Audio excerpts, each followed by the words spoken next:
وہ خزائن جو ہزاروں سال سے مدفون تھے،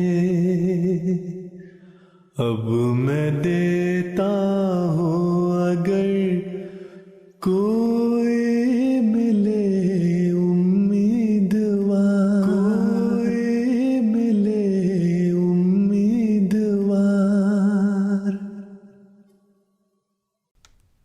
اعوذ باللہ من الشیطان الرجیم، بسم اللہ الرحمن الرحیم۔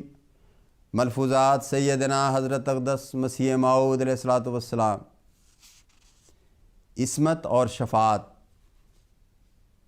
حضور علیہ الصلوۃ والسلام فرماتے ہیں، تعجب ہے کہ عیسائی لوگ شفاعت کے لیے عصمت کا مطالبہ کیوں کرتے ہیں؟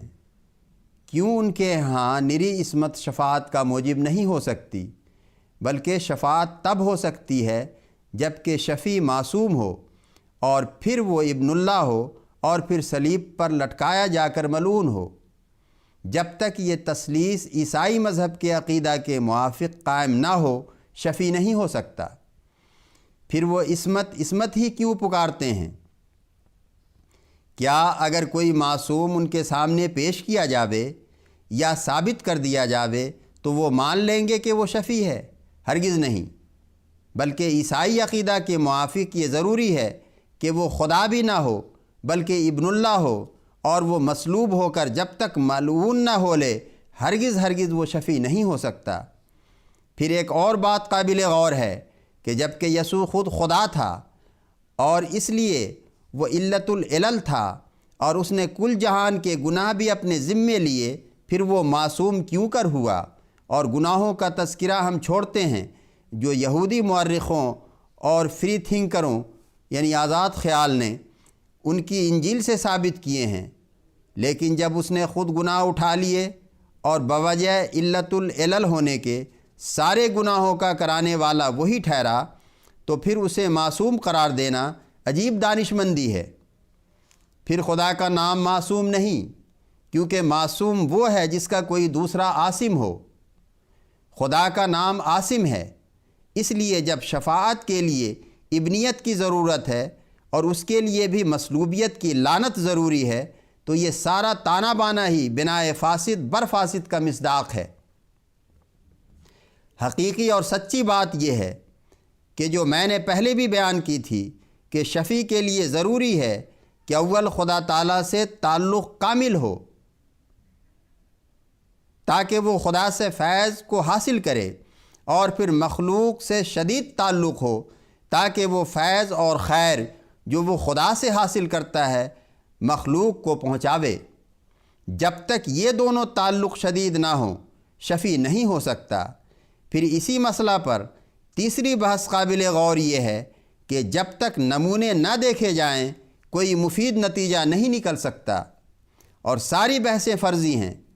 مسیح کے نمونہ کو دیکھ لو کہ چند حواریوں کو بھی درست نہ کر سکے، ہمیشہ ان کو سست اعتقاد کہتے رہے، بلکہ بعض کو شیطان بھی کہا، اور انجیل کی روح سے کوئی نمونہ کامل ہونا ثابت نہیں ہوتا۔ بالمقابل ہمارے نبی کریم صلی اللہ علیہ وسلم کامل نمونہ ہیں کہ کیسے روحانی اور جسمانی طور پر انہوں نے عذاب علیم سے چھڑایا اور گناہ کی زندگی سے ان کو نکالا کہ عالم ہی پلٹ دیا۔ ایسا ہی حضرت موسیٰ علیہ السلام کی شفاعت سے بھی فائدہ پہنچا۔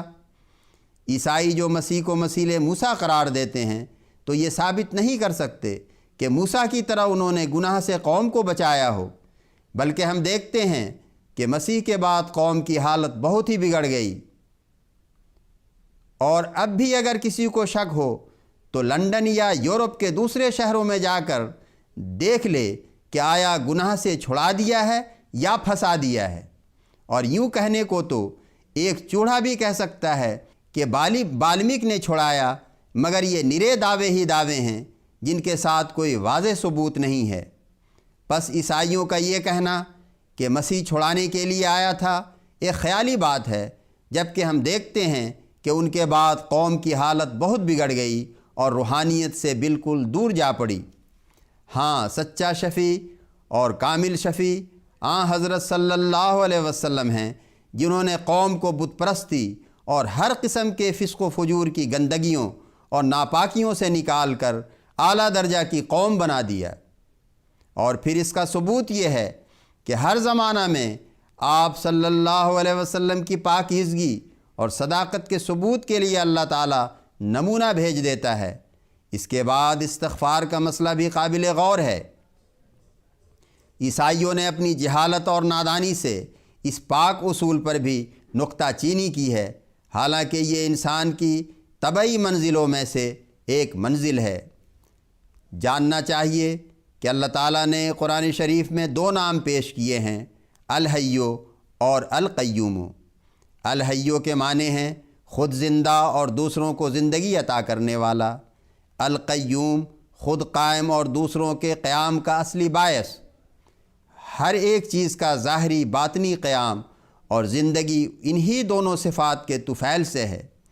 پس ہے کا لفظ چاہتا ہے کہ اس کی عبادت کی جائے، جیسا کہ اس کا مظہر سورہ فاتحہ میں ایاک نعبد ہے، اور القیوم چاہتا ہے کہ اس سے سہارا طلب کیا جاوے، اس کو ایاک نستعین کے لفظ سے ادا کیا گیا ہے۔